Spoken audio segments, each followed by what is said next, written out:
दोस्तों, कुछ महीने पहले Tata power, Adani green, NHPC और वारी एनर्जी जब रॉकेट की तरह भाग रहे थे तो सब कोई पैसा लगा रहा था।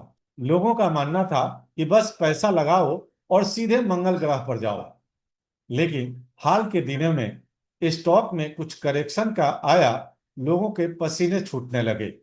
वो तो पूछते हैं कि सर, क्या रिन्यूएबल एनर्जी का गुबार फूट गया? क्या हमारे पैसे डूब जाएंगे? तो दोस्तों, घबराइए मत। आज के इस वीडियो में हम जानेंगे कि असली सच्चाई क्या है। इन चार स्टॉक का रियल में पोस्टमार्टम करेंगे और गवर्नमेंट पॉलिसी शिफ्ट के बाद आई गिरावट, क्या ये किसी गंभीर खतरे की घंटी है या चुपके से माल बटोरने का कोई लॉटरी टिकट? तो चलिए सीधे मुद्दे की बात करते हैं। शेयर बाजार में निवेश जोखिम भरा होता है। इसमें नुकसान भी हो सकते हैं। इसीलिए किसी भी निवेश के पहले पूरी जानकारी प्राप्त करें या अपने वित्तीय सलाहकार से राय लें। तो शुरुआत करते हैं सबसे दिग्गज स्टॉक्स टाटा पावर की। ये अपने ऊपरी स्तर से काफी करेक्ट हो चुका है। अब सवाल ये है कि क्या इसका फंडामेंटल भी खराब है? तो जी नहीं, बिल्कुल नहीं। इसके फंडामेंटल में कोई गड़बड़ी नहीं है। आइए देखते हैं। पिछले एक दो साल में सरकारी नीतियों जैसे रूफटॉप सोलर सब्सिडी के उत्साह में आकर इसका स्टॉक काफी महंगा हो गया था। इसी वजह से बड़े इंस्टीट्यूशनल इन्वेस्टर्स इसमें प्रॉफिट बुक कर रहे हैं। इनका देशव्यापी ईवी चार्जिंग नेटवर्क और सोलर कैपेसिटी एक्सपेंशन प्लान अभी भी ट्रैक पर है। इस गिरावट की वजह से इसका वैल्यूएशन अभी धीरे धीरे वाजिब हो रहा है। लॉन्ग टर्म इन्वेस्टर के लिए ऐसी मजबूत इंटीग्रेटेड कंपनी में हर बड़ी गिरावट एक वैल्यू बाइंग का मौका बन सकती है।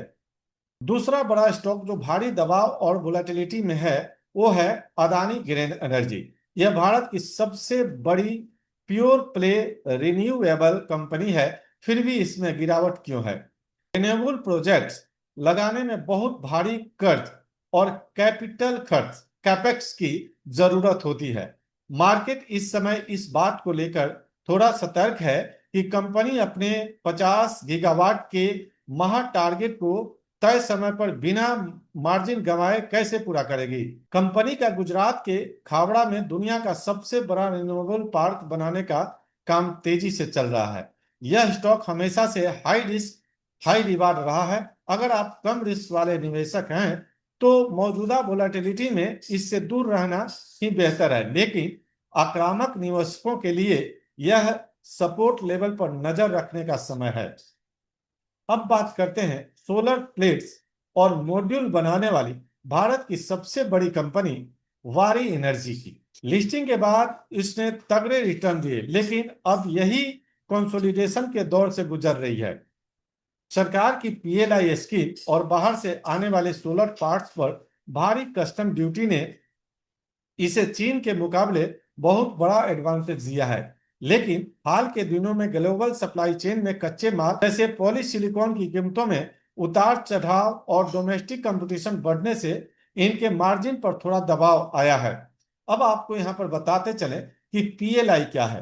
पीएलआई का मतलब होता है प्रोडक्शन लिंक इंसेंटिव स्कीम। सरकार ये ऐसी नीति बनाई है कि जो भी कंपनी भारत में अपना मैन्युफैक्चरिंग प्लांट लगाती है, भारत में मैन्युफैक्चरिंग करती है और उसको बाहर बेचती है, तो जितना प्रोडक्शन करेगी और जितना बेचेगी उसके अनुसार उसको इंसेंटिव मिलेगा सब्सिडी के रूप में।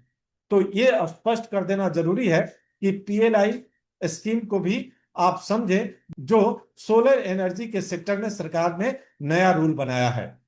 क्योंकि भारत में जितने भी सोलर प्रोजेक्ट लगे हैं उनमें मॉड्यूल की जरूरत होगी। इसीलिए कंपनी के ऑर्डर बुक बहुत मजबूत है। ऊपरी लेवल पर जिन्होंने फॉर्म में आकर खरीदा था वो फंसते हुए हैं, लेकिन नीचे के लेवल पर यह मैन्युफैक्चरिंग सेक्टर की बेहतरीन मोनोपोली पिक बनी हुई है। हमारा चौथा सबसे दिग्गज स्टॉक है एनएचपीसी। क्लीन एनर्जी का मतलब केवल सोलर से बनने वाली ऊर्जा नहीं होती है। पानी से बनने वाले ऊर्जा भी क्लीन एनर्जी में ही आते हैं और ग्रीन एनर्जी में आते हैं। बाकी तीनों स्टॉक के मुकाबले एनएचपीसी में थोड़ा कम गिरावट देखने को मिला है, लेकिन फिर भी ये स्टॉक थमा हुआ है, रुका हुआ है, बहुत तेजी से ग्रोथ नहीं है। एक पीएसयू होने के नाते इसमें सरकारी ऑर्डर्स की कोई कमी नहीं है, लेकिन हाइड्रो प्रोजेक्ट्स को पूरा होने में बहुत लंबा समय लगता है और पर्यावरण से जुड़ी कई अनुमतियां चाहती हैं, जिससे निवेशकों का धैर्य काफी टूट जाता है। सरकार 24 घंटे बिना रुके बिजली सप्लाई के लिए पंप स्टोरेज प्लांट पीएसपी को बहुत ज्यादा प्राथमिकता दे रही है, जिसका सीधा फायदा एनएचपीसी को मिलेगा। यह उन निवेशकों के लिए सबसे बेहतरीन स्टॉक है जो बहुत ज्यादा रिस्क नहीं लेना चाहते और साथ में अच्छा डिविडेंड भी चाहते हैं। तो बॉटम लाइन क्या है? ग्रीन एनर्जी भारत का भविष्य है, इसमें कोई शक नहीं है। 2030 तक 500 गीगावाट का लक्ष्य बदला नहीं जा सकता, लेकिन एक समझदार इन्वेस्टर की तरह आपको यह समझना होगा कि कोई भी स्टॉक सीधी रेखा में ऊपर नहीं जाता। मौजूदा गिरावट इस सेक्टर से केवल एक्स्ट्रा हवा को साफ कर रही है। अगर आप लॉन्ग टर्म इन्वेस्टर हैं तो इस गिरावट में डरने के बजाय सही सपोर्ट और वैल्यूएशन को सर्च कीजिए। क्या आपके पास इन चारों में से कोई स्टॉक है? अगर है तो कमेंट में उस स्टॉक का नाम और बाई प्राइस जरूर बताइए, और वीडियो को लाइक और शेयर करना नहीं भूलें, और चैनल को सब्सक्राइब जरूर कर लीजिएगा, क्योंकि इसी तरह का इंफॉर्मेटिव वीडियो आपके लिए मैं हमेशा लाते रहता हूं।